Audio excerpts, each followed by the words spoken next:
permanecer, Nena e Leandro pode permanecer. Antes da gente louvar o outro salmozinho, nós vamos estar fazendo a leitura da palavra do Senhor. Abra aí a sua Bíblia, irmãos, no livro de Salmo, de número 128. Salmo de número 128, um salmo pequenininho. Vamos fazer a leitura de todo o salmo. Aqueles irmãos que puderem, mais uma vez, ficar de pé em reverência à palavra do Senhor, nós agradecemos. É Salmo de número 128. Vamos esperar que todos os irmãos encontrem, para que a gente possa ler todos juntos. Salmo 128. Amém? Todos acharam? Amém? Diz assim a palavra do Senhor. Bem-aventurado aquele que teme ao Senhor e anda nos seus caminhos. Do trabalho de tuas mãos comerás, feliz serás e tudo te irá bem. Tua esposa no interior da tua casa será como a videira frutífera, teus filhos como rebentos da oliveira, à roda da tua mesa. Eis como será abençoado o homem que teme ao Senhor. O Senhor te abençoe desde Sião, para que vejas a prosperidade de Jerusalém durante os dias da tua vida. Veja os filhos de teus filhos, paz sobre Israel. Amém? Gostaria que o pastor Rafael estivesse orando pela palavra que foi lida.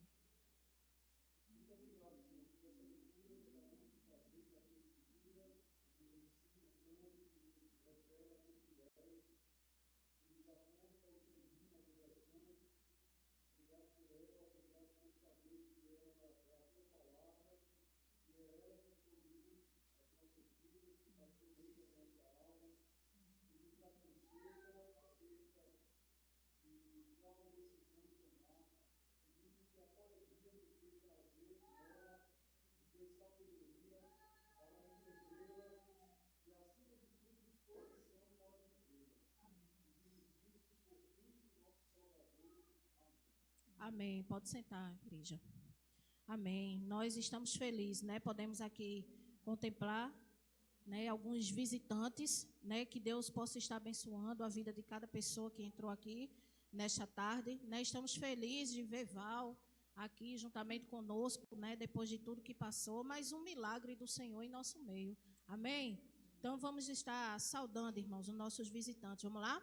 Sejam bem-vindos em nome de Jesus e volte sempre. Amém. Salmos e hinos de número 439. Vamos louvar o Senhor mais uma vez. 439, irmãos. Crer e observar.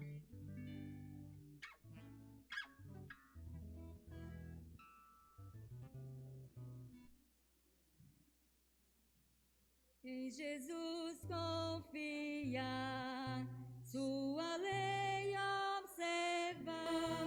Oh, que gozo, que bênção, que paz, satisfeito guardar tudo quanto ordenar. Alegria perene nos traz.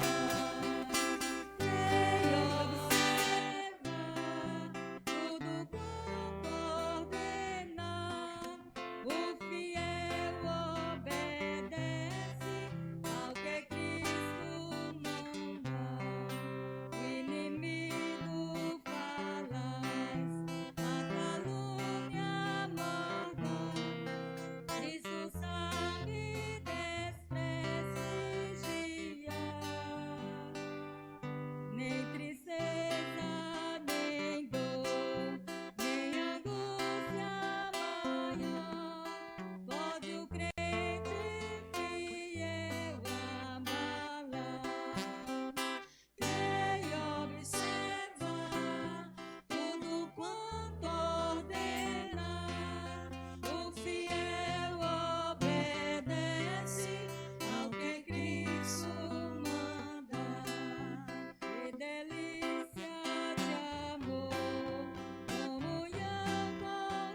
Glória a Deus. Obrigado, irmã Nena. Queria convidar aqui o presbítero Lucas para, nesse momento, estar fazendo a oração de confissão do pecado. Amém?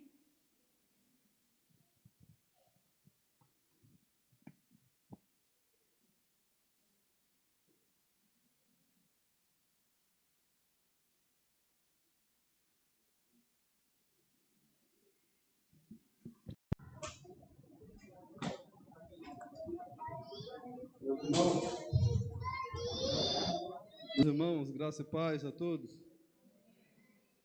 Que Deus possa estar agindo em nossa consciência, em nossas vidas, colocando um sentimento diante dele de reconhecimento daquilo que somos. Nós somos, primeiramente, servo de Deus, criatura de Deus, filhos dele. E muitas das vezes, como filhos, somos rebeldes.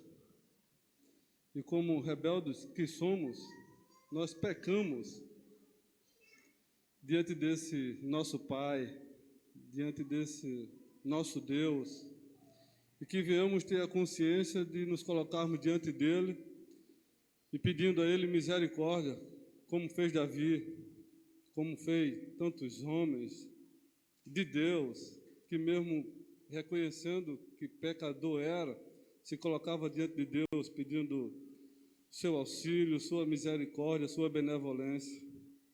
Amém, meus irmãos? Que assim também possamos nos colocar diante de Deus, reconhecendo quem somos. Senhor nosso Deus, Senhor nosso Pai, está aqui o teu povo, esse povo, Senhor, que se coloca diante de ti como Isaías. Isaías, Senhor, que quando o Senhor, ó Deus, teve aquele encontro com ele, teve medo de ser fulminado, teve medo, Senhor, porque ele reconhecia quem ele era. Ele era um pecador, e o Senhor, santo, santo, santo. E assim, Deus, também nos colocamos. Colocamos, Senhor, como Isaías, porque somos, ó Deus, seres humanos de lábios impuros, e habitamos no meio de um povo de impuros lábios. Mas a tua misericórdia, mas a sua benevolência sobressai do nosso pecado, sobressai, Senhor, ó Deus, do nosso reconhecimento. E assim, Deus, pela clareza que o Senhor nos deu, pela ação do teu Espírito Santo que age em nós, reconhecemos quem somos. E assim, Deus, nos ajuda, Senhor, a continuarmos essa caminhada em rumo, ó Deus, a essa Canaã celestial, ó Deus, nos desviando do pecado, ó Deus, repudiando o pecado. E assim, Deus, age em nós, para que a gente seja visto, primeiramente, diante de Ti, como filhos amados, benditos do Pai, íntegros, retos, justos, e graças a Ti, Senhor, nós podemos, ó Deus, olhar para nós e reconhecer que o Senhor nos justificou, e o Senhor nos salvou, e o Senhor nos tornou mais alvos que a neve. Ó Deus, em nome de Jesus, somos gratos, Senhor, por Ti. Somos gratos, Senhor, a Ti, por toda essa atuação na vida de nós, pecadores, que não merecíamos essa grandiosa benevolência Tua. Mas obrigado, Senhor, mesmo reconhecendo, nós Te damos graças e vamos até o fim, até a eternidade, Te agradecendo por essa atuação em nossas vidas. Obrigado, Senhor, em nome de Jesus. Amém. Agradeço a oportunidade. Amém. Quero convidar os meninos de louvor para a gente estar ministrando, juntamente com os irmãos, Ministério de Louvor.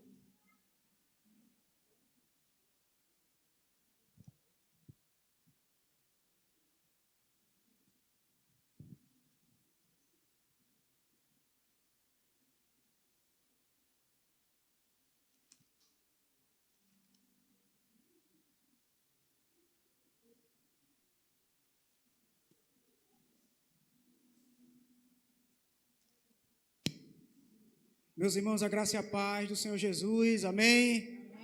Que alegria, né, irmãos? Estamos mais uma vez na presença do nosso Deus. É sempre um motivo de prazer, de satisfação, de gozo, né? Estar na presença do nosso Senhor, ministrando louvores e adoração ao nosso Deus. Aqui está o povo, né, que o Senhor ajunta para o adorar. E vamos fazer isso, irmãos. Vamos fazer isso nesse momento através do louvor, da adoração. Claro, né? Já começamos o culto em adoração ao Senhor. O culto, de fato, do princípio ao fim, a nossa vida é a principal instrumento de adoração, né? Mas esse momento nós separamos para cantar louvores em adoração ao Senhor, né? E queria fazer isso junto com os irmãos, oferecendo a Deus o nosso melhor, irmãos. Amém? Vamos ficar de pé, amados, para celebrarmos ao Senhor, para cantarmos ao nosso Deus com bastante fervor, com bastante alegria, agradecendo ao Senhor por tudo que Ele tem feito para conosco.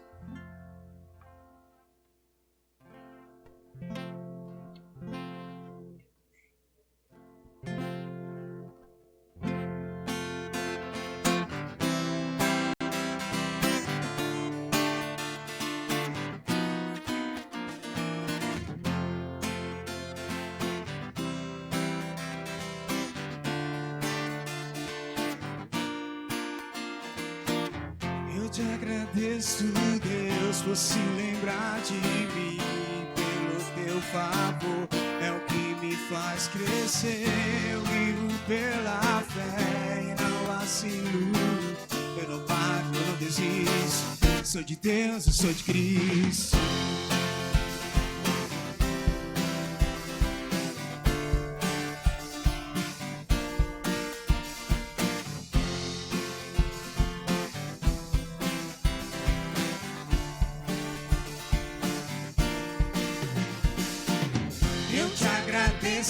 Deus, por se lembrar de mim, pelo teu favor, é o que me faz crescer. Eu vivo pela fé e não vacilo, eu não paro, eu não desisto. Eu sou de Deus, eu sou de Cristo.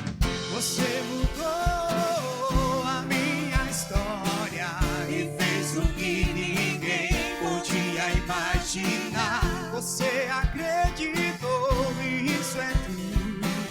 Só vivo pra você. Eu não sou do mundo. A honra, a glória, a força e o louvor a Deus e o levantar das minhas mãos é pra dizer que te pertenço, Deus.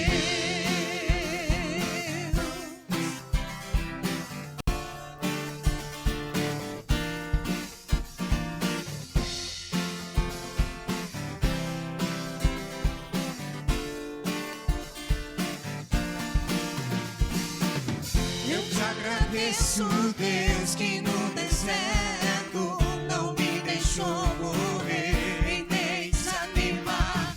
E como aquela mãe que não desiste, você não se esqueceu. Você insiste, você mudou a minha história e fez o que ninguém podia imaginar. Você acreditou. Isso é tudo, só vivo pra você. Eu não sou do mundo. A honra, a glória, a força e o louvor a Deus e o levantar das minhas mãos é pra dizer que te pertenço, Deus.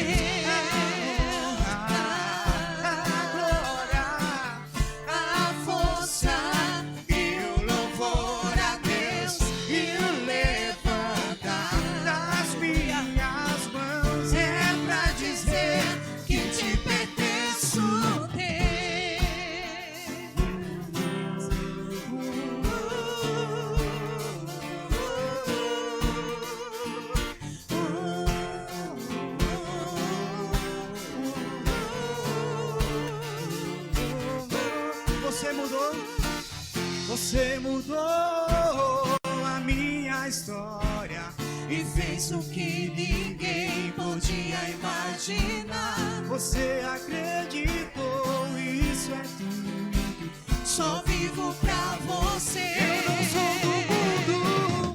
A honra, a glória, a força e o louvor a Deus. E o levantar das minhas mãos é pra dizer Que te pertenço, Deus. a glória, A força e o louvor a Deus. E o levantar das minhas mãos é pra dizer que te pertenço, Deus. aleluia. Louvado seja teu nome, Senhor.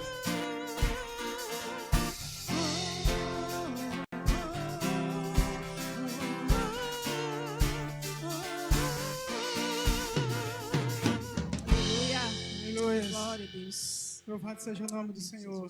Ainda em adoração, irmãos, ao nosso Deus. Vamos cantar o hino de consagração, o hino de entrega ao Senhor. Entendendo que nós somos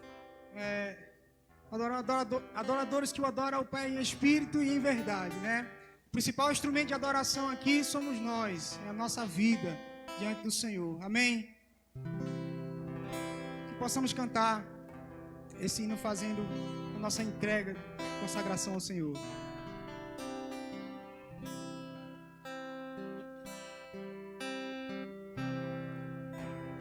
Quando o meu eu e o meu orgulho descer comigo e se misturar com as águas do rio, então subirei como Naamã curado.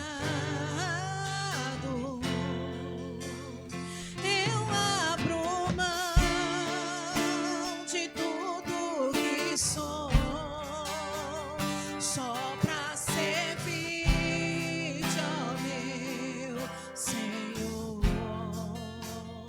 Eu abro mão de tudo que sou, só pra te adorar,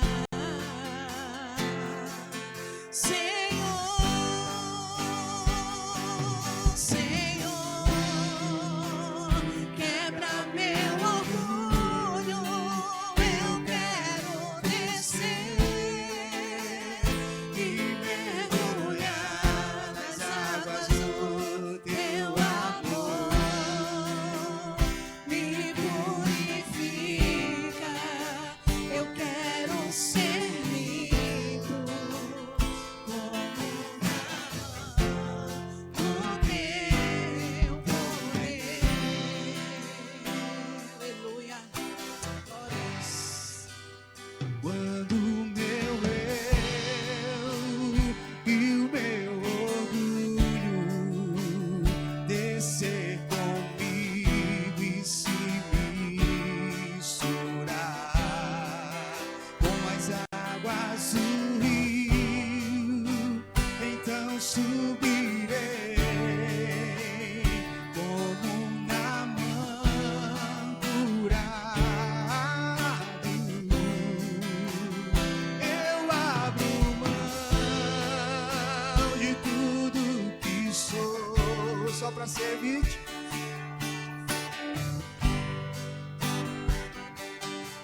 Senhor, quebra meu orgulho, cante. Quebra meu orgulho. Oh, eu quero descer Eu quero descer. e mergulhar, e mergulhar nas águas do teu amor. Aleluia. Me purifica. Me purifica. Eu quero ser limpo Como Naamã no teu poder. Como Naamã, como Naamã no teu poder. Aleluia. Aleluia. Glória a Deus. Aleluia. Louvado seja teu nome, Senhor. Amém. Podem sentar, irmãos. Louvado seja o nome do Senhor. Vamos estar louvando com mais uma canção, mais um hino. E na medida que nós estivermos cantando esse hino, os irmãos que trouxeram seus dízimos e suas ofertas estarão depositando em adoração ao Senhor.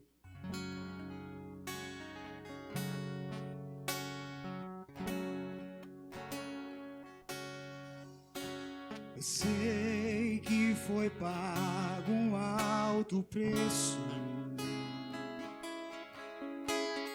para que contigo eu fosse o meu irmão.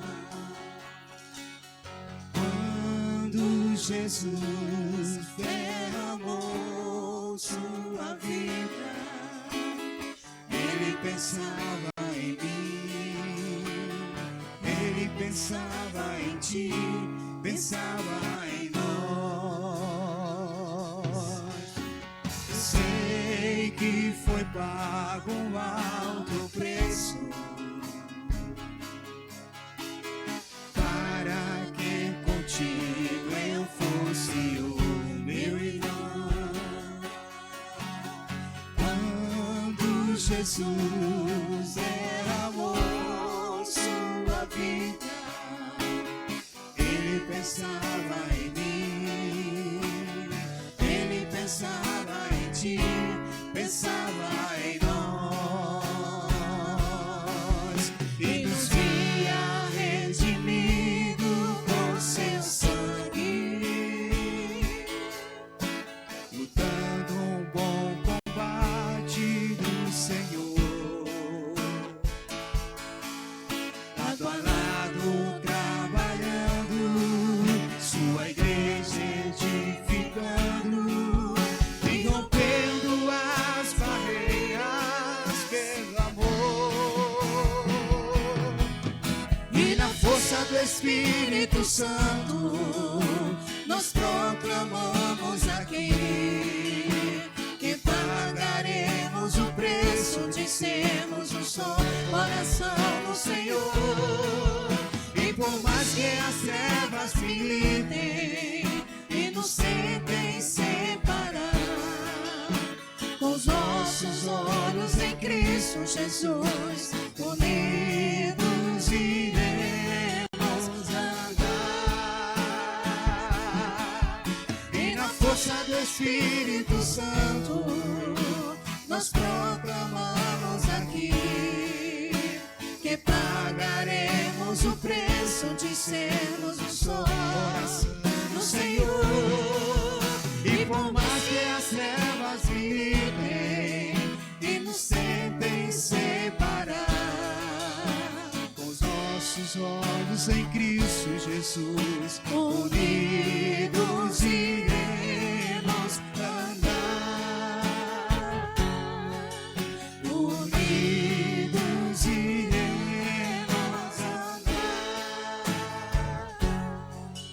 unidos iremos andar.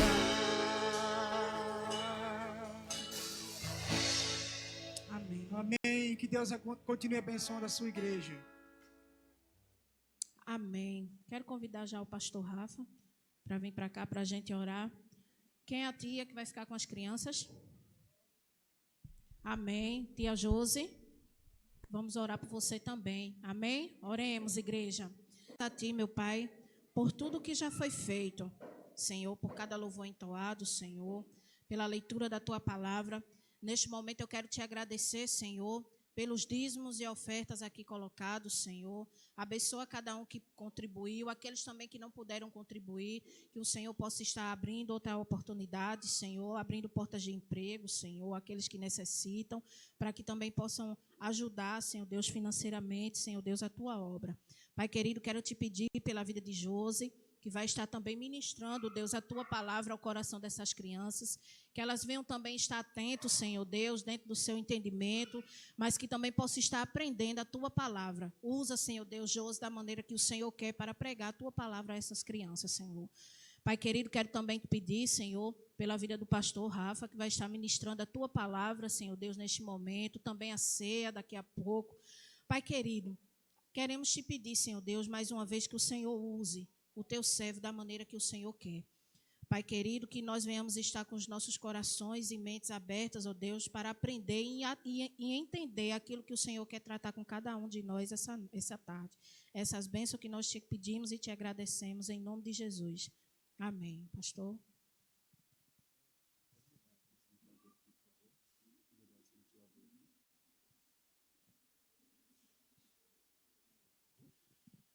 Meus irmãos, boa noite.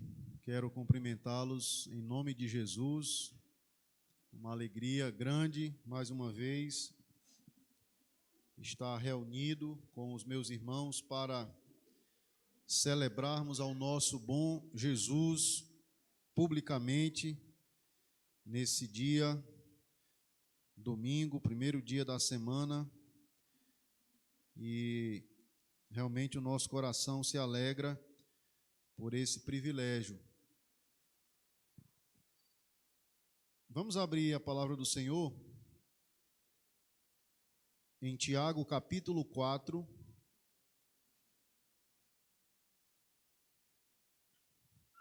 Tiago, capítulo 4, apenas os 3 primeiros versículos. Mesmo assentados como os irmãos estão,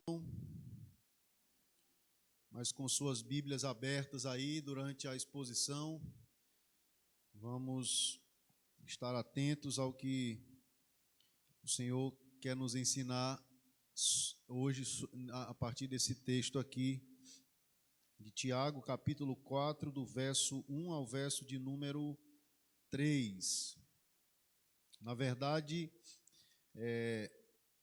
nesse novo capítulo nós temos um tema geral que vai de 1 a 10, que Tiago vai dar aqui a advertência contra o mundanismo. E dentro desse tema geral, de 1 a 10, nós temos alguns temas, subtemas, e o primeiro que nós estaremos vendo hoje é a origem dos conflitos. Em Tiago, capítulo 4, de 1 a 3, diz assim a palavra do Senhor: De onde procedem guerras e contendas que há entre vós? De onde, senão dos prazeres que militam na vossa carne? Cobiçais e nada tendes, matais e invejais, e nada podeis obter. Viveis a lutar e a fazer guerras. Nada tendes, porque não pedis. Pedis e não recebeis, porque pedis mal, para esbanjardes em vossos prazeres. Que o Senhor nos abençoe com a sua palavra. Irmãos, Tiago ele havia denunciado as disputas e rivalidades que haviam entre os membros das igrejas para as quais ele escreveu. Nós vimos isso aqui a partir do verso de número 14 do capítulo 3, e agora ele aponta a origem delas, ou seja, dessas disputas, dessas rivalidades, e a qual ele resume em uma palavra que é mundanismo. As rivalidades, as disputas que ocorriam ali naquela comunidade, a origem de tudo isso era o mundanismo, que ele vai tratar aqui a partir do verso 4, que será a nossa próxima exposição. Infiéis, não compreendeis que a amizade do mundo é inimiga de Deus? aquele, pois, que quiser ser amigo do mundo, constitui-se inimigo de Deus. Eu já expliquei para os irmãos que infiéis, no texto original, significa adúlteras. Adúlteras aqui, não o adultério no sentido matrimonial, mas o adultério no sentido da relação que eles queriam ter com Deus, o relacionamento com Deus e, ao mesmo tempo, o relacionamento com o mundo. Eles queriam ser amigos de Deus, mas eles também queriam ser amigos do mundo, e Tiago diz que, desta maneira, eles estão adulterando, eles estão sendo infiéis. E aí Tiago, sem nenhum constrangimento, usa essa palavra, ela só aparece aqui em todo o Novo Testamento, e ele o faz para trazer aqueles irmãos para a realidade de um relacionamento com Deus sem promiscuidade, no sentido de que Deus é zeloso e Ele não quer dividir a nossa vida com ninguém. Nosso autor, então, irmãos, ele identifica no amor ao mundo a raiz do problema que agia, que afligia, melhor dizendo, aquela comunidade. O mundanismo não somente provocava conflito entre eles, o que a gente vai ver hoje, capítulo 4, de 1 a 3, como também os fazia inimigos de Deus, que será a nossa próxima exposição, capítulo 4, de 4 a 6. Não somente uma atitude radical de arrependimento e sujeição a Deus poderia curá-los do amor ao mundo, que será a terceira exposição, onde a gente vai fechar os 10 primeiros versículos, que será do capítulo 4, do verso 7 ao 10.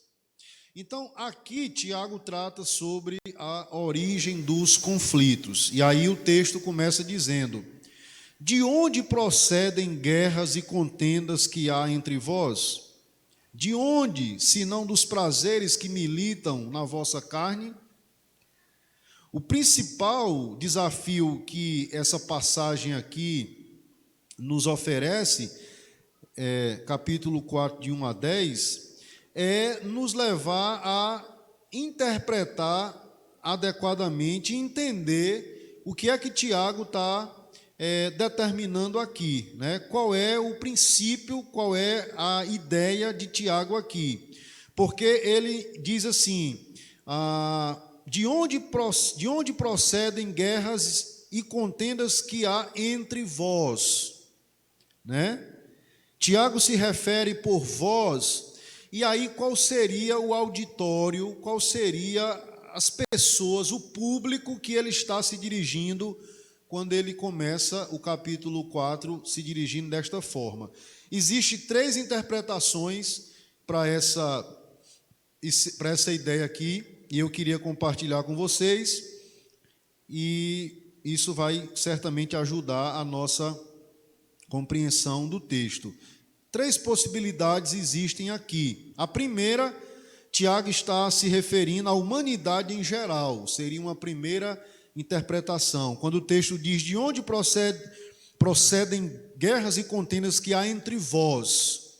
Então, uma primeira linha vai dizer que aqui é a humanidade em geral, especialmente quando o texto fala de guerras, de contendas, como se quisesse dizer de onde procedem as guerras que existem no meio da humanidade. Então, essa seria uma primeira interpretação. Nesse caso, ele teria já encerrado as palavras que nós vimos anteriormente, onde ele estava dirigindo especificamente para os falsos mestres que estavam tentando se achegar à igreja, e aqui já seria um outro assunto.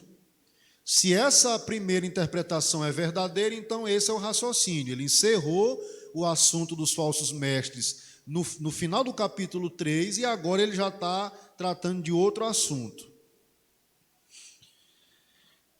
Mas é estranho que ele tenha incluído apenas os leitores em geral, porque o natural seria que ele dissesse de onde procedem as guerras e contendas que há entre nós.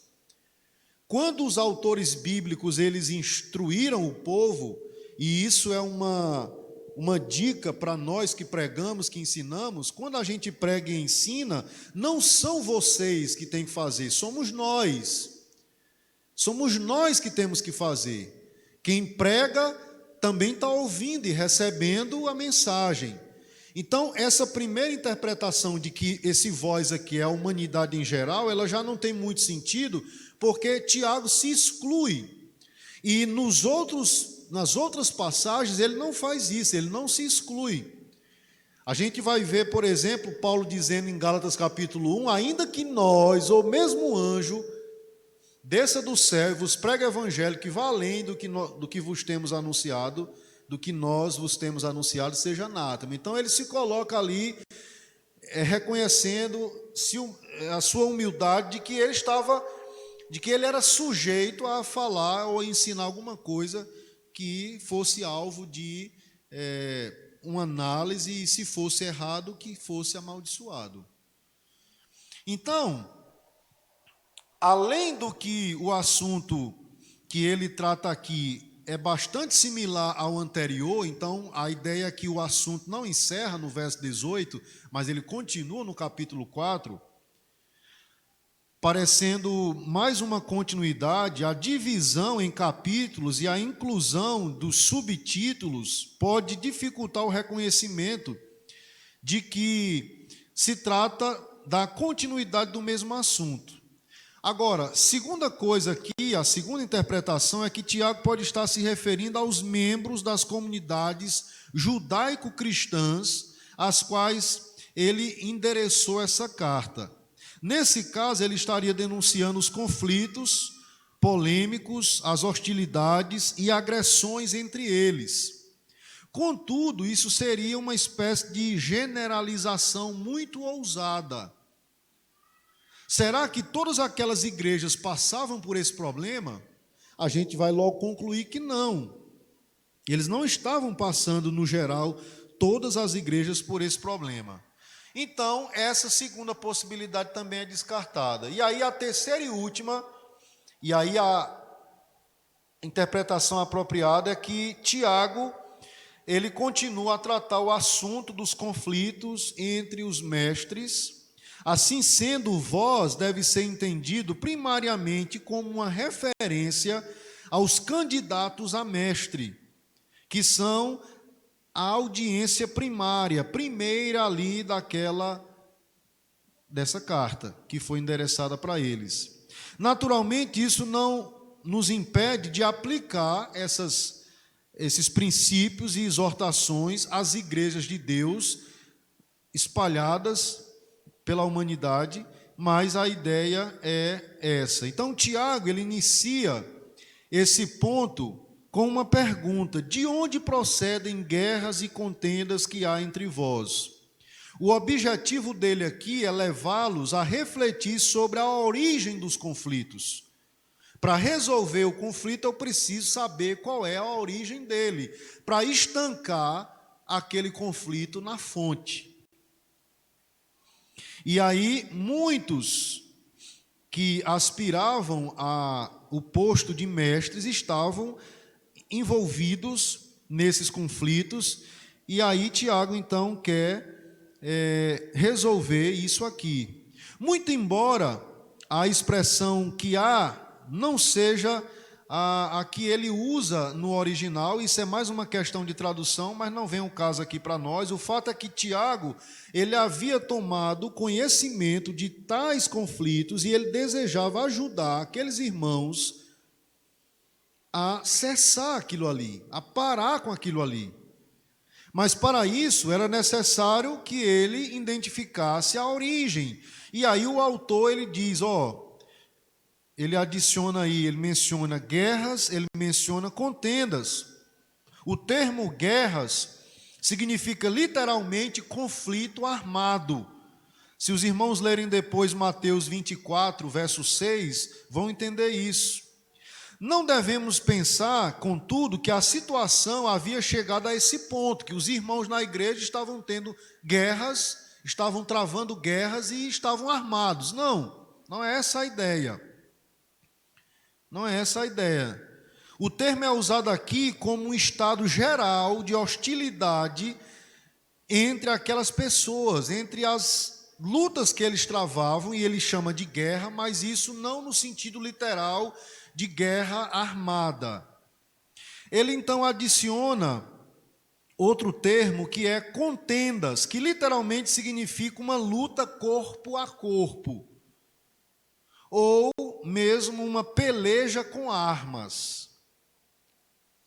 Mais uma vez, não pensemos que a situação havia chegado, a esse ponto de estar tendo briga, contato físico entre os irmãos.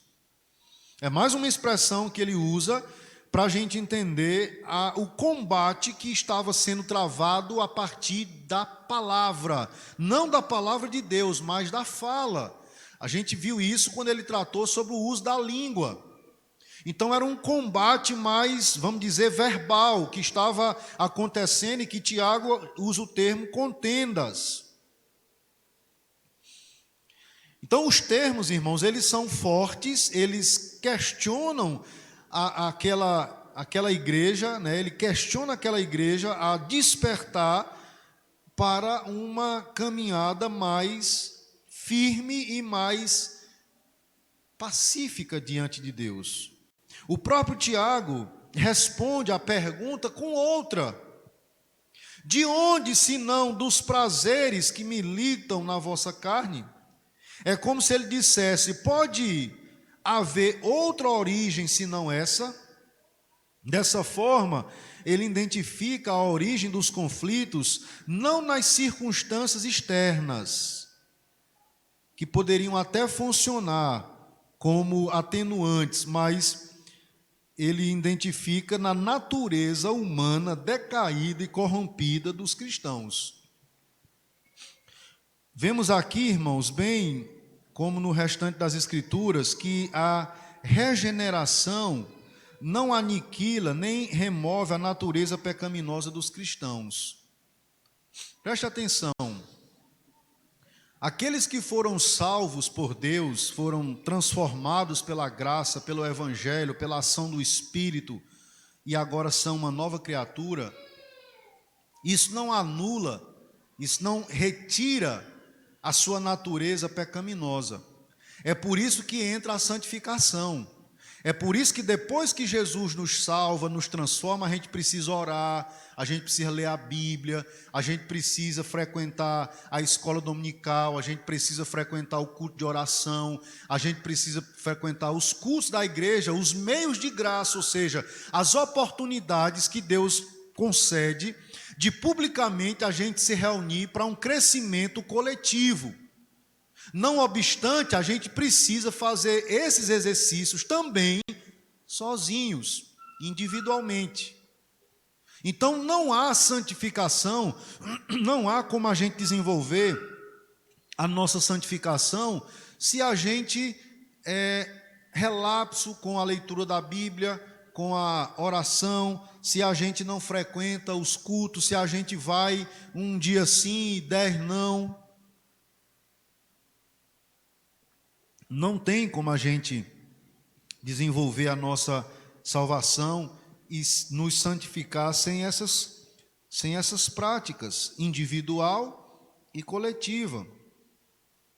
Então, apesar de terem crido em Jesus Cristo, conforme a gente viu no capítulo 2, verso 1, de terem sido regenerados pela palavra de Deus, a gente viu isso no capítulo 1, verso 18, ainda tinham dentro de si a semente de Adão, ou mais especificamente, no caso presente, os prazeres que militam em vossa carne. A palavra prazer em si, ela é neutra. Ela é usada no sentido positivo na literatura grega clássica, e no Novo Testamento, contudo, ela é usada consistentemente com o sentido negativo para prazeres carnais, sensuais, prazeres ilícitos ou paixões. Termo que aqui no capítulo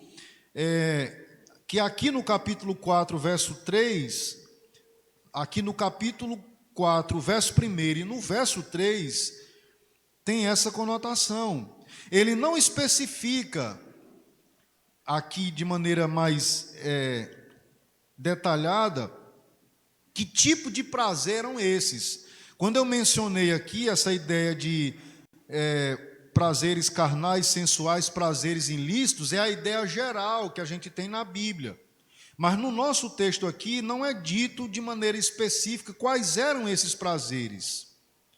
Resta-nos apenas especular, com base no contexto dessa passagem, que se trata do amor à honra, aos primeiros lugares, ao poder e à primazia que eles queriam ter. Quando a gente olha o contexto da carta aqui, a gente é levado a pensar que os prazeres estão se referindo exatamente a isso. Ou seja, o amor à honra. Quem é que não gosta de ser honrado? Agora, não é todo mundo que sabe ser honrado. Tem gente que é honrado e continua com os pés no chão, sabendo que aquela honra recebida nada mais é do que fruto da bondade, da graça e da misericórdia de Deus. Já outros, ao serem honrados, vão ficar mais inflados e vão achar, rapaz, o pessoal reconheceu que eu sei, que eu posso, que eu entendo, e aí isso pode gerar orgulho, e uma vez que gera orgulho, aquela pessoa está um passo de uma queda. Então tem pessoas que não podem receber muitos elogios e não podem ser muito honrados. E na caminhada a gente vai identificando isso. Por mais que ela tenha feito uma coisa boa, mas às vezes você elogiar vai ser um desserviço. Ela vai pensar que aquilo ali é fruto dela, somente dela, e não é. Ou então, pode se referir também aos primeiros lugares, as pessoas que querem estar sempre ali na fila, eu estou aqui, e aí elas querem ser notadas, elas querem ter auditório, elas querem ter plateia. Mas o fato, irmãos, é que tudo isso aqui é também semelhante à tríade, ou seja, as três coisas que João coloca na sua primeira carta, quando ele vai falar que os prazeres ali estão associados à concupiscência da carne, à concupiscência dos olhos e à soberba da vida. A soberba da vida. 1 João capítulo 2, verso 16. Ou seja, era o deleite nessas coisas que estava provocando a disputa, a rivalidade entre os candidatos a mestre. Só que Tiago acrescenta que esses prazeres militam na vossa carne. E ele usa um termo extremamente militar. Tiago vê os prazeres mundanos cobiçados por nossa natureza pecaminosa em luta para ganhar controle ao ponto de nos dominar. Conforme Pedro, na sua primeira carta, no capítulo 2, verso 11, ele diz, fazem guerra contra a alma. É uma espécie de exército de maus desejos que militam contra o Espírito de Deus, que Paulo trata no capítulo 5, verso 17 de Gálatas, quando ele vai falar sobre as obras da carne e os frutos do Espírito. Então percebam, irmãos, que aqui Tiago não está brincando, ele está chamando a atenção para algo urgente, sério, e que todos nós estamos sujeitos a passar por isso, a enfrentar isso, porque na condição de transformados, regenerados, a nossa carne ainda é pecaminosa. Vou dar um exemplo natural para você depois entender um exemplo espiritual. Passe uma semana sem tomar banho, sem escovar os dentes, sem fazer a sua higiene diária, para ver se alguém consegue ficar perto de você. Nem o seu marido e nem a sua esposa vai lhe aguentar. O que é que isso revela para nós? Ou seja, se na minha vida eu preciso ter higiene com o meu corpo, com a minha boca, imagina a atenção, o cuidado que eu preciso ter no exercício espiritual, das atividades espirituais que eu já mencionei, orar, ler a Bíblia, estar presente nas programações, para publicamente fazer o que a gente já faz individualmente. Se a gente não fizer isso, A semelhança do nosso corpo que vai ficar com aquela fedentina horrível, a nossa vida espiritual também vai fraquejar.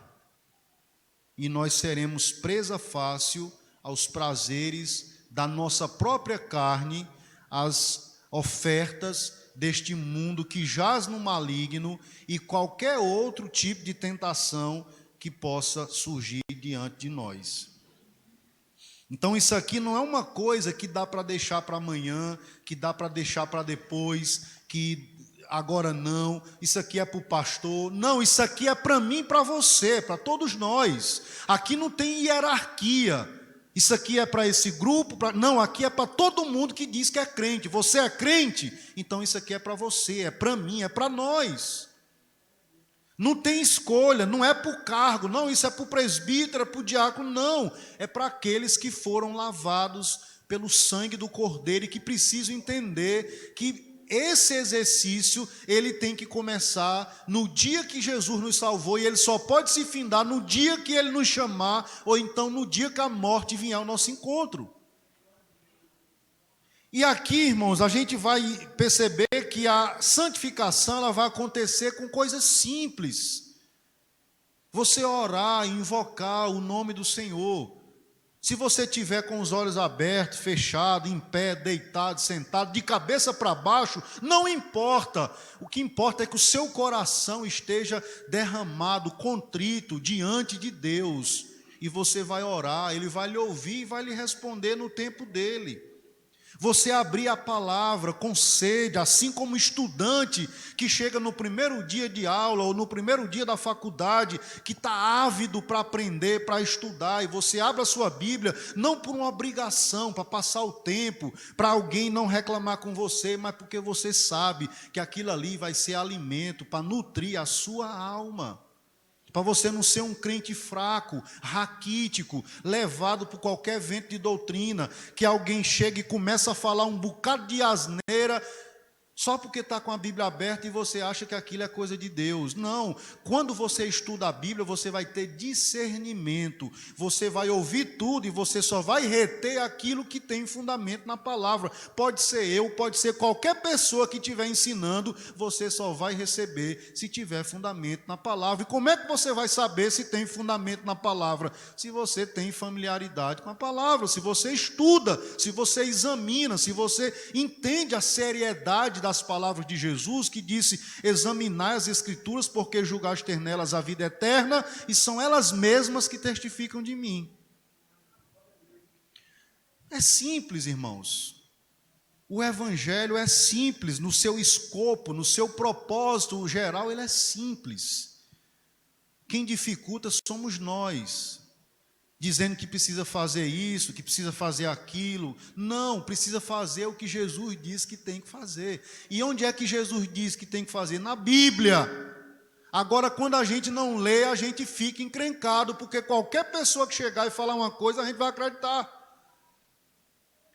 E a gente está vivendo essa época difícil. Se já era difícil aqui nos nossos dias, e daqui até os últimos dias, é que vai ser mais difícil ainda. É muita coisa que a gente está vendo, que ainda veremos na igreja que se diz de Jesus. E aí, o crente que estiver firmado na palavra, ele vai ver tudo isso e não vai acontecer nada. Porque ele sabe em quem tem crido, ele não é agitado, ele não é emocionalmente desequilibrado ao ponto de correr atrás daquilo que ele não sabe, daquilo que ele não entende, daquilo que ele não teve o discernimento, daquilo que ele não orou e daquilo que Deus não lhe orientou. Meus irmãos, nós que pertencemos a uma igreja histórica, é um dilema muitas vezes muito angustiante para um pastor, para uma liderança, para alguém que realmente ama, para os membros também, que amam a sua igreja, e que às vezes fica se perguntando por que dia após dia surgem novas igrejas em todos os lugares, e parece que brota gente que a gente, meu Deus, esse povo veio de onde? Rapidamente se constrói um templo monstruoso, grande, e de repente está abarrotado de gente. E esse povo veio de onde? Como é que se construiu isso? E aí, quando você vai olhar o conteúdo do que é dito ali, é coisas que parece mais uma sessão de stand-up, ou seja, um humorista, como esse que nós temos por aí, Tirulipa, não sei mais quem, que pega um microfone desse e faz a gente rir. Às vezes tem algumas piadas que, sem graça, imorais, mas tem muita coisa que dá para a gente rir, criatividade deles, sabem fazer isso, têm habilidade com as palavras. Só que tem uma diferença, irmãos. Na igreja não é para ter animador de auditório, na igreja é para ter expositor da palavra, quem ensina, quem prega. Se você quer isso, você vai num lugar específico que tem isso. Não é pecado um crente ir, dependendo do conteúdo daquela proposta lá. E aí você olha, não tem nada no balaio, como diz o meu sogro, e de repente a igreja está cheia, o povo só fala nisso. E eu fico pensando, meu Deus, como é que esse povo consegue passar, sei lá, caminhar ouvindo só isso, só graça, só frase de alto efeito? Meu irmão, o evangelho não tem nada a ver com terapia, com Augusto Cury, tem nada a ver com isso. O evangelho não é autoajuda, o evangelho é ajuda do alto, é diferente. É a ajuda que vem do Pai das luzes, não é ajuda, autoajuda, não é técnica de manipulação, não é programa neurolinguístico, palavras articuladas no momento certo, na hora certa, para mexer com o emocional das pessoas. Quando você está firmado, você percebe isso, e isso não é ser crítico, isso não é ser do contra, isso é você ter a capacidade de você reter aquilo que é bom daquilo que não é bom, e você ter a coragem de dizer, rapaz, isso aí não dá não. É uma tal de pastora não sei quem, do pastor não sei quem, do apóstolo não sei o quê. Quando você vai olhar, é só blezeira que os caras falam. E de repente a igreja cheia, essa turma vive uma vida de luxo, na Europa, não sei mais aonde, ensinando um falso evangelho, e a gente fica pensando, meu Deus, o povo parece que não lê mais a Bíblia. Meus irmãos, só tem auditório para falso profeta, porque tem gente que não leva a verdade, ou parece que não entendeu a verdade, ou se entendeu, faz de conta que não entendeu. Vocês lembram dos crentes de Bereia, quando Paulo estava pregando? Não era o fulaninho que disse que é apóstolo, não era o Valdemiro, não sei mais quem, não, era Paulo. Como disse um professor meu, era Paulo. Não era o Paulinho, não, era Paulo, o grande apóstolo do Novo Testamento, ele pregando e os irmãos conferindo. Vamos conferir. E isso não é desrespeito, isso não é desconfiança, isso é seriedade, isso é desejo de realmente entender a palavra, receber a palavra pura. Porque homem, meus irmãos, pode se equivocar. Homem erra, homem falha. Que conversa é essa? Não, é o pastor que falou. Quem foi que disse que pastor não erra? Eu erro, nós erramos, nos equivocamos. Às vezes fazemos uma leitura errada, falamos uma coisa que não é aquilo. Às vezes não é por maldade, é fruto da nossa natureza que não é perfeita e que a gente pode se equivocar. E aí você tem que estar atento para você não perder a essência da coisa. Então, aqui Tiago está falando desses prazeres que estavam ali tentando roubar a vida daqueles irmãos ao ponto de fazer disso o prazer deles. O segundo verso, irmãos, diz assim: cobiçais e nada tendes, matais e invejais e nada podeis obter, viveis a lutar e a fazer guerras, nada tendes porque não pedis. Tiago continua a repreender os aprendizes de mestre pelos conflitos entre eles e, por extensão, todos aqueles que se enquadram nesse mesmo erro.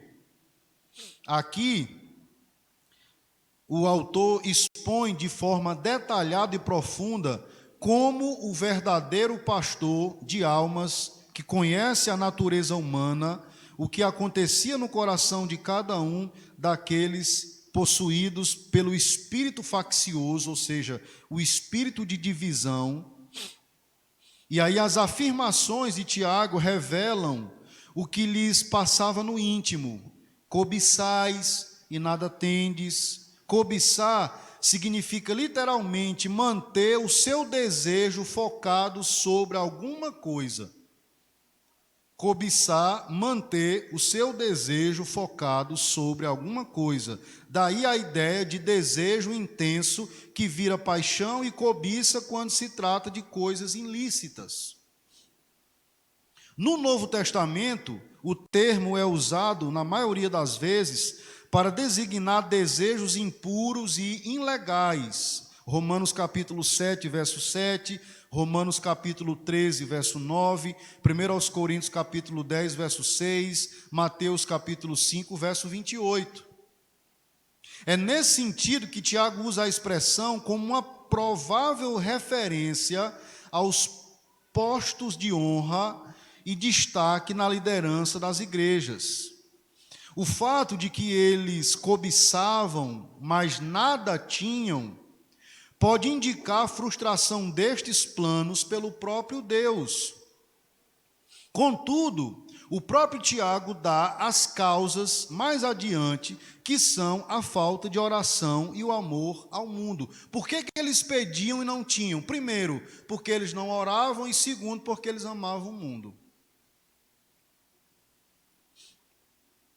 Continuando na mesma linha acusatória, Tiago afirma que eles matais e invejais e nada podeis obter. Matar é uma expressão muito forte e deve ser tomada figuradamente.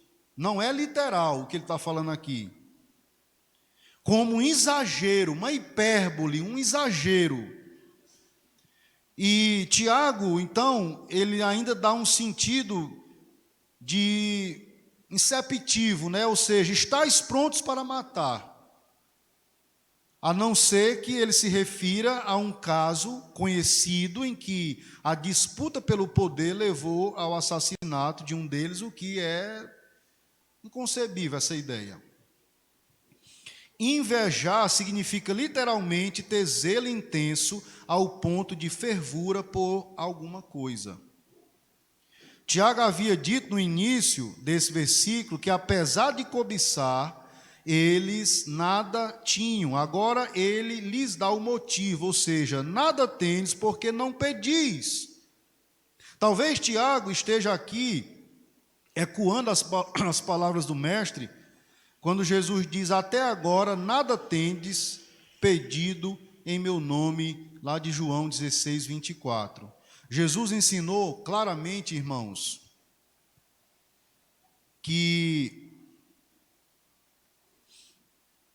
ensinou aos seus discípulos que eles precisavam pedir em seu nome, eles precisavam orar, que a condição para receber é pedir. É claro que Deus, ele abençoa os seus filhos, mesmo quando eles não oram, não é verdade? Tem tanta coisa que a gente recebe e que a gente não pediu, e isso é fruto da misericórdia de Deus. Mas tem coisas que a gente pede. O fato da gente pedir não é garantia que a gente vai receber. Por quê? Porque aquele pedido é motivado por algo. Então não é uma contradição. Ah, eles não tinham porque eles oravam. Eles oram e por que eles não recebem? E aí o que é que está aqui claro para nós? É a motivação. Certo, tem que orar, ok, mas qual é a motivação no pedido? O texto diz, para esbanjardes em vossos próprios prazeres. Por que eles não recebiam?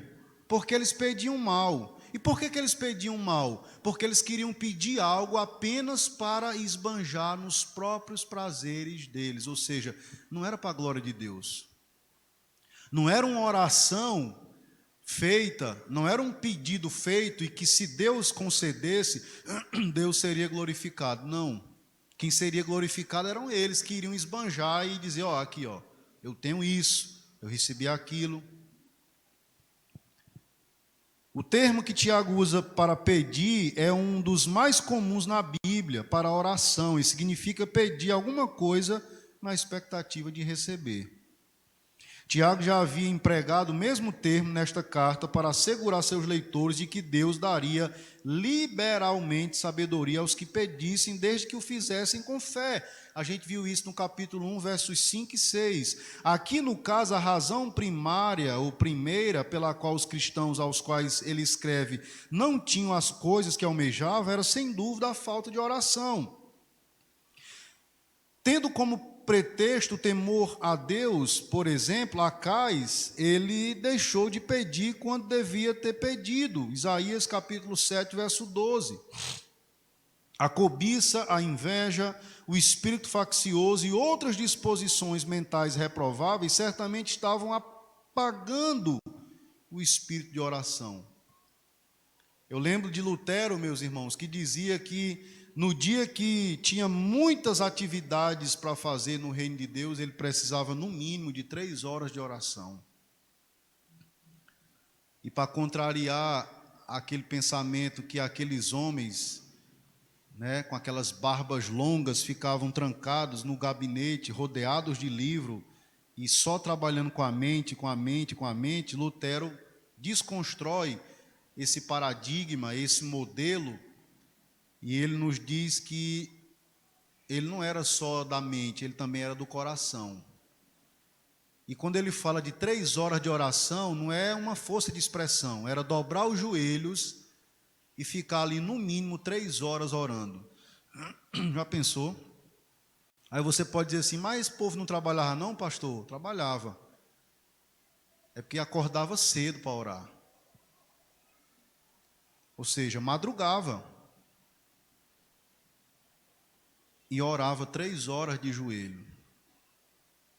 Ou a posição é o que menos importa, o fato é que eles oravam 3 horas, porque tinha muita coisa para fazer no reino de Deus.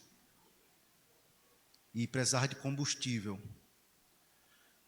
Você já passou por aquela experiência de você saber que vai ter um dia longo e que você precisa se alimentar bem? E aí você diz assim, eu tenho que tomar um café reforçado, porque meu dia vai ser longo. Por que você faz isso? Porque você sabe que se você não estiver bem alimentado, você não vai ter condições de desenvolver aquilo que você precisa. Pois bem, esse era o mesmo pensamento dele. Tinha muitas coisas para fazer, e ele sabia que se não orasse muito, ele não daria conta. É por isso que ele praticamente foi aquele que trouxe contribuições que até hoje são reconhecidas, né? É como se ele tivesse criado um próprio dialeto ali, ou a própria língua alemã, com base no conhecimento do latim que ele tinha, e a partir dessa criação ele consegue traduzir a Bíblia para o alemão, que até hoje, 500 e tantos anos depois, ainda é uma tradução digna de louvor. É por isso que ele teve coragem, como um monge pobre de uma família simples, ele teve coragem de enfrentar a igreja da época. E quem era, vou usar uma expressão aqui bem popular e bem comum, quem era Lutero na fila do pão diante da autoridade da igreja na época? Ele era um monge simples, filho de pessoas simples, mas ele era um homem corajoso. E de onde vinha essa coragem dele? E aí era uma prática, as pessoas poderiam pregar nas portas de certos lugares as suas ideias, as suas reivindicações, para que através disso eles propusessem um debate para discutir aquelas ideias que estavam ali fixadas. E ele então fez isso. E os irmãos conhecem muito bem. Ele pregou na porta do castelo de Wittenberg, na véspera do dia de Todos os Santos, no dia 31 de outubro de 1517, 95 teses, cujo centro daquelas teses era combater as indulgências, que era um papel assinado pelos arcebispos que garantia o perdão dos pecados e que dizia que aqueles que estavam no purgatório sairiam se um parente comprasse uma indulgência daquela. E aí tinha preços para todos os níveis sociais, e o moral da história é que a Igreja Católica da época lucrou, e foi muito dinheiro que entrou, porque cada documento desse que era comprado ia para os cofres da igreja. Eu não estou falando mal da igreja, eu estou apenas evocando e trazendo luz a um fato histórico. Só você ler os livros, você vai perceber isso. Eu não estou falando mal de religião nenhuma. Se tiver algum católico aqui, por favor, não me compreenda mal. Tinha para o mais pobre e o mais rico, só que não era comprar uma única vez. Era toda vez que você pecasse, você tinha que comprar. E como a gente é pecador, então tinha que comprar sempre. E como tinha alguém que morreu da nossa família e que a gente não queria que ele sofresse, aí comprava também. E a frase famosa de João Tetzel, que era o vendedor, era: tão logo a moeda cai no cofre, a alma sai do purgatório. E nessa conversa, a igreja faturou muito dinheiro. E Lutero percebeu que aquilo não trazia perdão absolutamente para os pecados de ninguém. E outras coisas que ele coloca naquelas teses foi: combateu a autoridade do Papa. Todo mundo tinha o Papa como a autoridade máxima, infalível. Lutero diz não. E na tese de número 63, Lutero aponta para o verdadeiro tesouro da igreja. Ele diz assim: o santíssimo tesouro da igreja, ou o verdadeiro tesouro da igreja, é o santíssimo evangelho de Cristo. E aí, no que ele coloca a Bíblia nas mãos das pessoas, as pessoas agora podem ler a Bíblia, porque na época a igreja não permitia que as pessoas lessem a Bíblia, nem os monges. Houve um período chamado de cativeiro eclesiástico, em que a Bíblia era literalmente acorrentada para os monges não terem acesso. E agora, com a tradução da Bíblia, todo mundo tinha acesso à Bíblia, e todo mundo iria aprender a palavra, e todo mundo agora podia orar sem precisar da mediação de algum homem. Todo mundo podia pedir perdão diretamente a Deus e saber que por Cristo seriam perdoados. Isso e muito mais foi feito porque era um homem que sabia das suas limitações e que precisava de Deus, e o fazia numa busca constante de oração. Então a questão aqui é: qual é a motivação em pedir certas coisas? Na motivação, nós já temos ali uma noção se aquele pedido será atendido ou não. Mas aí, meus irmãos, o último versículo, Tiago diz: pedis e não recebeis, porque pedis mal. Eu já adiantei um pouco isso, para esbanjardes em vossos prazeres. Tiago continua nesse versículo a expor a raiz do fracasso espiritual daqueles irmãos. A causa primeira para não terem aquilo que tanto ansiavam era a falta de oração, mas apenas pedir não é a garantia de resposta. Pedis e não recebeis, porque pedis mal. O motivo de pedis mal é explicado por Tiago: para esbanjardes em vossos prazeres, ou seja, Deus considera também a motivação por trás do pedido. Eles tinham seus pedidos, diz Calvino, Eles tinham seus pedidos negados porque achavam que Deus tinha de ministrar as suas paixões. Eles tinham os pedidos negados porque eles achavam que Deus tinha que aprovar, tinha que atender às suas paixões. Não basta orar. Nossas orações devem ter motivos corretos. Não basta orar. Nossas orações precisam ter motivos corretos. No caso dos leitores de Tiago, quando pediam as coisas a Deus, o faziam de forma egoísta. Queriam apenas esbanjar essas coisas. Esbanjar significa gastar, despender, estragar. É o mesmo termo usado para o jovem que pediu ao seu pai, o filho pródigo, que pediu ao seu pai a sua parte e saiu a viver de maneira dissoluta, a esbanjar a herança que recebeu do seu pai. É o mesmo termo, é a mesma ideia. Os prazeres a que Tiago se refere são aqueles já mencionados no capítulo 4, verso 1, os prazeres que militam em vossa carne, uma referência às paixões pecaminosas que motivavam aqueles que desejavam ocupar o posto de mestres na igreja. As orações deles eram dirigidas a Deus com o intuito de serem atendidos em sua pretensão de serem dominadores do rebanho. Nisto realmente pediam mal e não recebiam nada.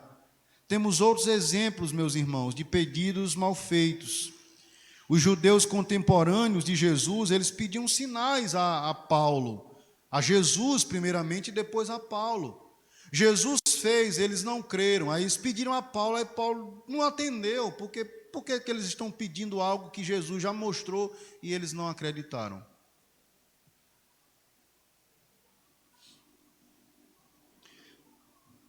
E aí, Paulo não atende. Meus irmãos, algumas questões aqui. É lamentável observar que, apesar das motivações erradas, muitos conseguem chegar ao posto de mestres, líderes das igrejas locais. Eu vou contar um milagre aqui. É claro que eu não vou dizer o nome do santo, mas ainda que eu dissesse, vocês não saberiam. Não foi da minha época, mas a turma comenta lá no seminário, comentava na época que eu estudei lá, que tinha um rapaz que veio estudar e ele dizia assim, que quando se formar eu quero casar com uma mulher loira, muito bonita, e aí dizia as características da mulher, e eu quero ser pastor de uma igreja bem grande, ganhar tantos salários por mês. E eu acho que nessas horas Jesus olha assim. E aí diz que ele casou com uma mulher, não foi uma loira, foi outra pessoa, totalmente diferente do que ele pediu. E ele foi pastorear uma igreja, mas no sertão da Paraíba, pequenininha. Porque quando a gente está no ministério, alguns pedidos, eles são meio estranhos. É diferente quando você vai para uma empresa. Você se formou, você é um profissional de uma determinada área, você pode fazer isso. Não é errado, não. Você pode fazer um curso, seja lá ele qual for, e dizer, eu quero trabalhar em tal lugar, eu quero... E você estabelecer isso como meta. Você pode fazer isso. Mas no caso da igreja, não é admissível isso, porque a gente diz que é ministério. E sendo ministério, você vai para o lugar que Deus disser que você vai.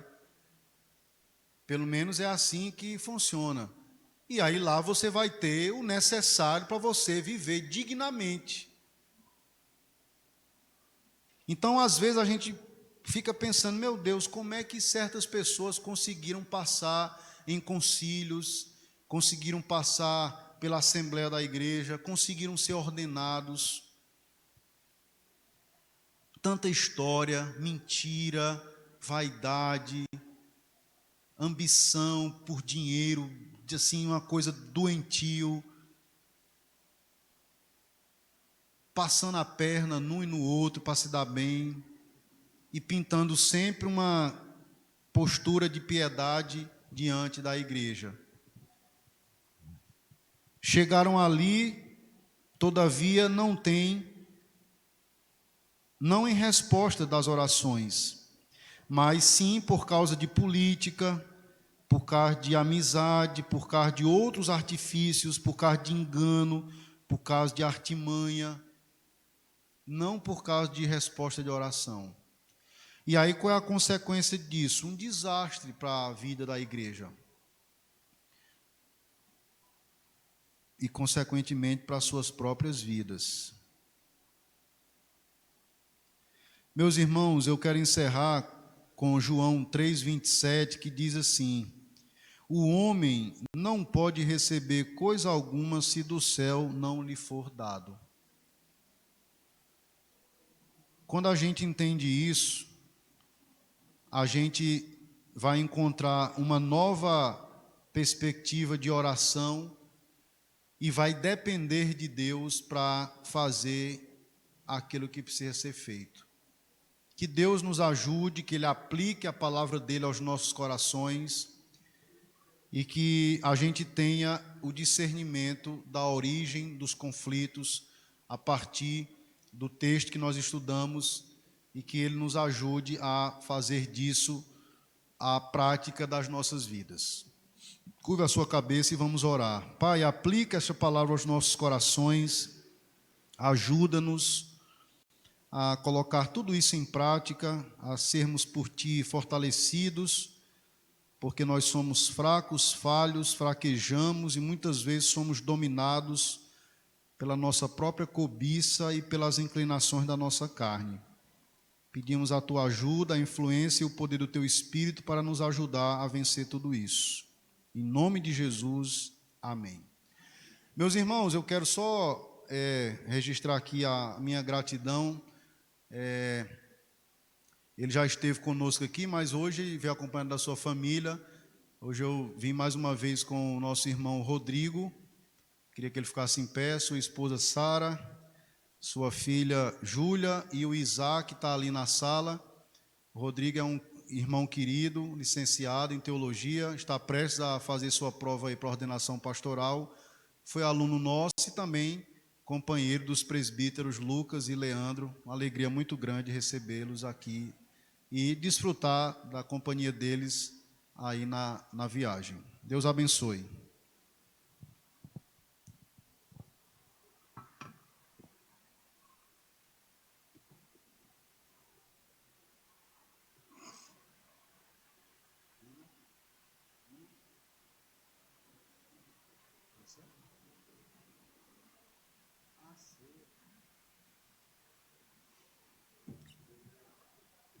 Irmãos, a idade, quando chega, é um negócio...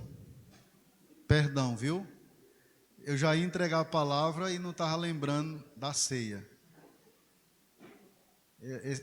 Esse cabelo branco aqui não é à toa, viu? Me desculpem aí. E eu vi o Lucas apontando e eu pensando que ele estava apontando para a Nena. Quero convidar os oficiais. Eu vim com o blazer para ministrar a ceia, como é que eu esqueço? Quero convidar os oficiais presentes para nós procedermos aqui com a ceia do Senhor. Eu vou pedir ao presbítero Lucas que faça a leitura do Evangelho de Mateus, capítulo 26, a partir do verso de número 26. Nós vamos ficar em pé para essa leitura. Mateus 26, 26. E após a leitura,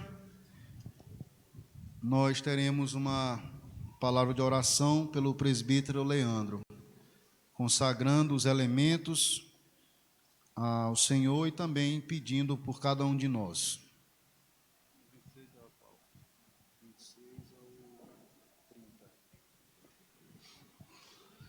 Amém, meus irmãos? Todo mundo achou aí? Vamos ler.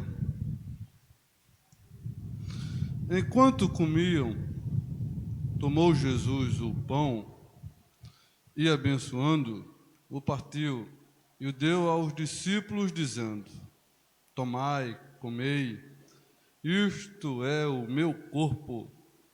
A seguir, tomou um cálice e, tendo dado graças, o deu aos discípulos, dizendo: Bebei dele todos, porque isto é o meu sangue, o sangue da nova aliança, derramado em favor de muitos para a remissão de pecados.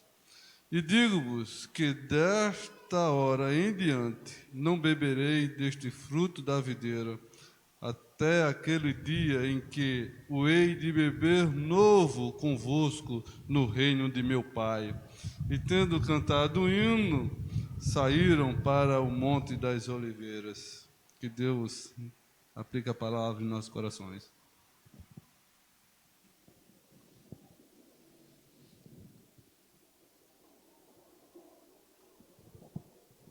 Irmãos amados, nós iremos orar pelo elemento pão e pelo elemento vinho, nos consagrando a Deus nesse instante. Senhor, estamos aqui diante do pão e diante do vinho. O pão que representa o teu corpo, que foi dilacerado, que foi moído por nossas transgressões ali no Calvário. E o vinho que representa o teu sangue, que foi derramado, aspergido naquela cruz para a remissão dos nossos pecados. Deus, que esse momento seja um momento reflexivo, que esse momento nós possamos olhar para trás, possamos olhar para o presente, possamos olhar para o futuro, na perspectiva de que é um ato memorável, Senhor. Que possamos, ó Deus querido, ter um coração gratos ao Senhor, pelo teu favor, por o Senhor ter assumido a posição que era nossa ali, mediante a nossa condição de pecadores. Por isso, ó Deus querido, nós te pedimos que esse momento seja um momento, ó Deus querido, onde de fato nós tenhamos a mais sincera disposição de viver a tua palavra nas nossas vidas, nas nossas atitudes. E assim nós os consagramos em nome do Senhor Jesus. Amém. Os irmãos podem assentar. Irmãos, todas as vezes que nós estamos diante da mesa do Senhor, nós somos relembrados do sacrifício de Cristo, sacrifício expiatório que arrancou de nós a nossa sujeira, o nosso pecado, a nossa incapacidade de servi-lo por nós mesmos. Era necessário que Ele viesse ao nosso encontro, que Ele limpasse o nosso coração, que Ele purificasse a nossa vida, que Ele abrisse os nossos olhos. E agora sim, depois destas coisas, nós podemos nos relacionar com Ele. Nós agora, a nossa amizade foi refeita, temos paz com Deus, não há mais condenação para nós que estamos em Cristo. Fomos perdoados, fomos purificados, e essas coisas todas nos vêm à mente, e também vem a expectativa do encontro definitivo com o nosso Salvador, quando o conheceremos, quando o veremos face a face, quando estaremos com Ele, e assim poderemos cantar, assim como o nosso irmão Feliciano Amaral cantou, né? Quando ele fala daquela canção belíssima dele, que o verei face a face, né? O rosto de Cristo, e isso de fato é maravilhoso. Mas enquanto esse dia glorioso não chega, meus irmãos, a gente precisa viver ainda aqui, cumprir a nossa vocação como igreja, como indivíduos, como cidadãos, e a ceia nos faz refletir, pensar na nossa vida, na nossa caminhada, na nossa comunhão com Deus, e ela deve gerar em nós essa gratidão e essa expectativa de estarmos servindo ao Senhor com muita alegria, porque esse vinho que nós iremos beber agora, ele representa o sangue que deveria ser meu e seu derramado, mas isso não aconteceu. Nós não derramamos sangue, Ele que derramou por nós. O que isso significa? Que Ele sofreu por nós, que ele foi penalizado por nós. O que é que ele fez? Qual foi o crime que ele cometeu? Nenhum. Ele é perfeito. Ele viveu aqui, mas foi tentado em todas as coisas e não pecou. Esse pão que nós iremos comer, que representa o seu corpo, foi moído. O profeta Isaías chega a dizer que ele ficou sem beleza e sem formosura. Ou seja, ele ficou desfigurado. Ele não dava para ser reconhecido de tanta pancada que ele levou. E eu e você não recebemos nada disso. Então a ceia deve nos lembrar que alguém derramou sangue, que um corpo foi esbofeteado por mim e por você. Ou seja, foi pago um preço. A salvação foi pela graça, mas alguém pagou por esta salvação. E não pagou com coisas corruptíveis como prata ou ouro. Pagou com a sua própria vida e com o seu sangue precioso. Então, que isso encharque a nossa alma de gratidão e de fervor, de prazer, de desejo de conhecê-lo, de servi-lo e de amá-lo, para que o nosso cristianismo ele seja maiúsculo, forte, robusto, vibrante, e as pessoas percebam isso sem que seja preciso que a gente saia dizendo por aí que é crente. Às vezes a gente não precisa dizer, a gente só precisa viver. E se a gente viver, as pessoas vão perceber, ele é diferente. Tem alguma coisa. Às vezes a gente fala, não precisa falar. A gente só precisa viver. Alguém disse, prega o evangelho.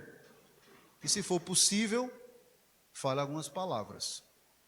Então nós vamos nesse momento, com essas palavras, com a leitura, com a oração que fizemos, nós vamos participar da mesa do Senhor.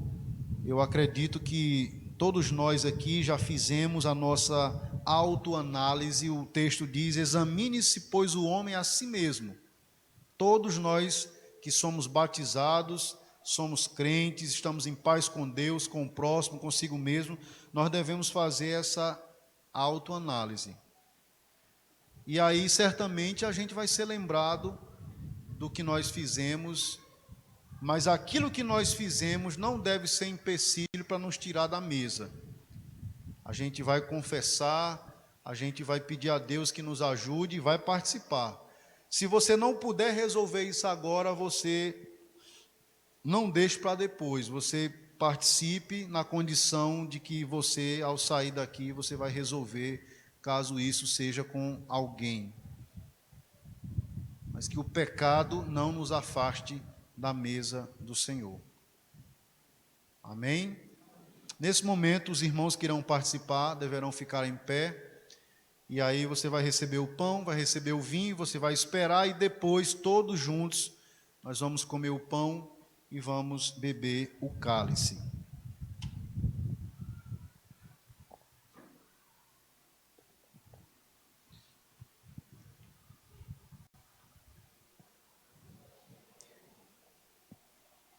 Cantaremos o 337, irmãos, salmos e hinos, maior amor a ti.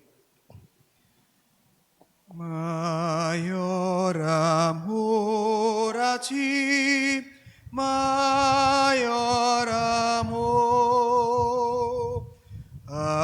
almejo ter aqui, meu Salvador.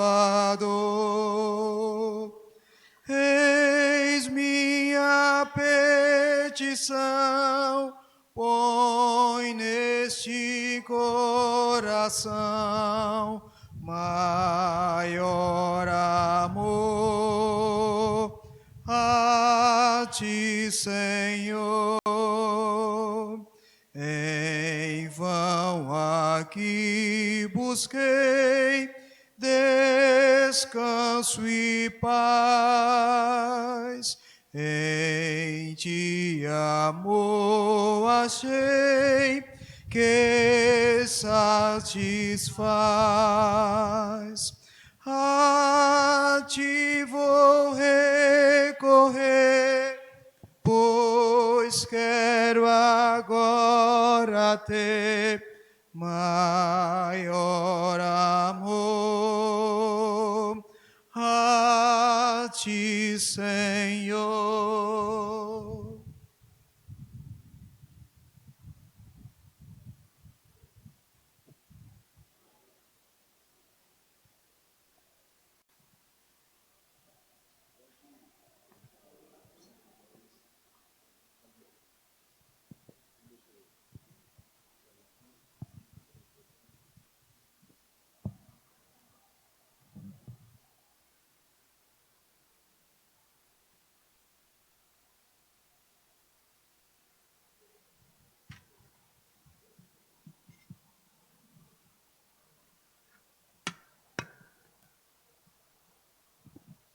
Meus irmãos, a palavra do Senhor nos ensina que na noite em que Jesus foi traído, ele tomou o pão e, tendo dado graças, o partiu e o deu aos seus discípulos, dizendo: tomai e comei dele todos.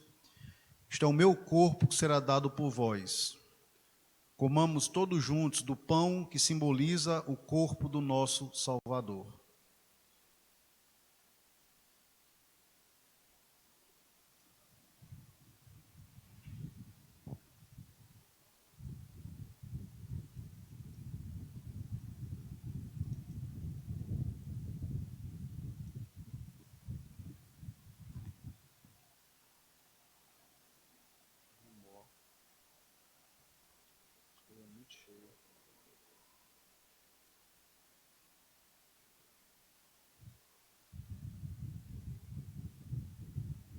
Por semelhante modo, o Senhor também tomou o cálice, dizendo: isto é o meu sangue, o sangue da nova e eterna aliança, que será derramado por vós para a remissão de pecados. Fazei isto todas as vezes que o beberdes em memória de mim. Bebamos do vinho que simboliza o precioso sangue de Cristo, nosso Salvador.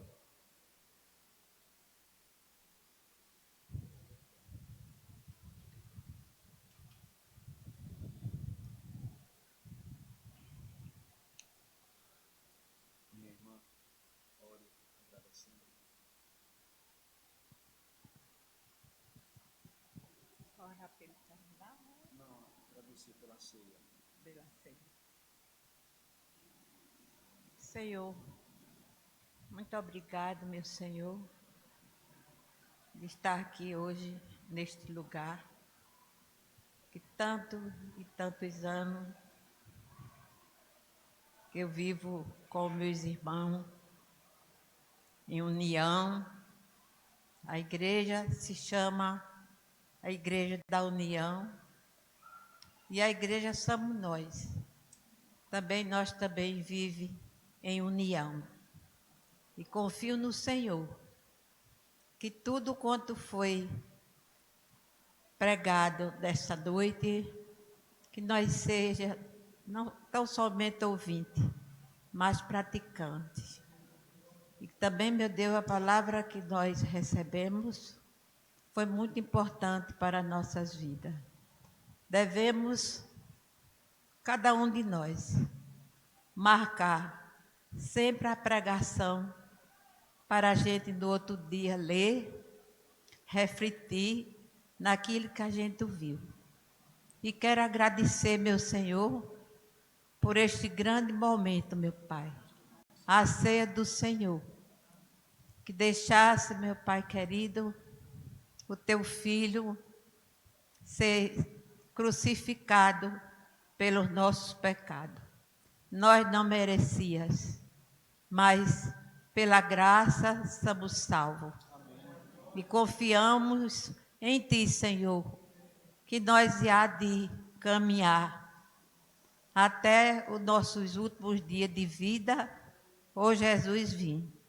E também ser participante dessa celebração tão importante para nós, que Jesus deixou para que nós pudéssemos fazer até o dia que Ele viesse. Amém. Deus abençoe, meus irmãos.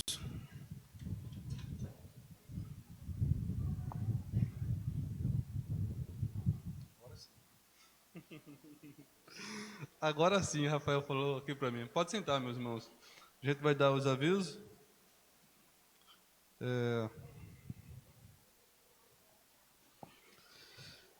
Terça-feira, nosso culto de doutrina, né? Estamos estudando a segunda epístola do apóstolo Pedro. Na quarta-feira, reunião da UAF. Amém? E quinta-feira estava marcada uma reunião com os oficiais, que todo mês a gente tem um encontro para a gente nos fortalecer, nos unir. E essa reunião não vai poder ser quinta-feira, porque esse dia eu estou estudando, é o segundo dia de aula. A gente começou aí com os estudos e na quinta-feira está sendo um desses estudos. E a minha ideia é transferir essa reunião para o sábado à noite. Essa reunião vai ser com os oficiais e vai ser com os professores de escola dominical, onde a gente vai estar em uma reunião buscando orientações para a festividade do Dia das Crianças e as festividades que a gente vai ter ao longo do restante do ano. E aí a gente precisa acertar umas ideias para que a gente já possa ir se planejando, para que não fique em cima da hora sem planejamento. Então, planejamento é com antecedência. E assim a gente vai aproveitar essa reunião com os oficiais e junto com os professores de escola dominical, com as irmãs que ficam com as crianças à noite também, sábado à noite. Sexta-feira, que eu já pulei terça, quarta, eu já fui para o sábado. Na sexta-feira, a gente tem o nosso culto de oração. E nesse culto de oração, nós vamos ter uma assembleia de membros. Nós vamos ter um período de oração entre 7h30 a, no máximo, 8h20. E depois nós vamos ter uma assembleia de membros, onde a gente está, vou até antecipar o assunto, mas precisa ser discutido, para regularizar a nossa situação como igreja, em termos jurídicos. A gente vem aí lutando para tirar o nome do irmão Josué, que é um irmão um dos fundadores da igreja, e que ele já saiu da igreja já faz muitos anos, e que a gente precisa resolver essa situação. E essa situação está um pouco complicada, porque é uma burocracia grande. E como igreja a gente tem que se reunir, como congregados que somos, que a gente decide em assembleia, em comunidade, a gente precisa se reunir para discutir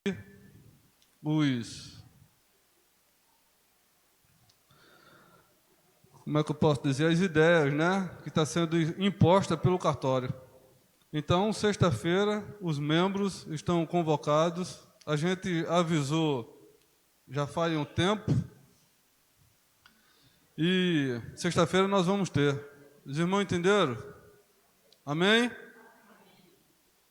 E aí, no sábado à tarde, tem um encontro dos varões. Sábado à tarde, às 4h, o encontro dos varões. E aí, no sábado à noite, o encontro dos oficiais com o pessoal, os professores de escola dominical.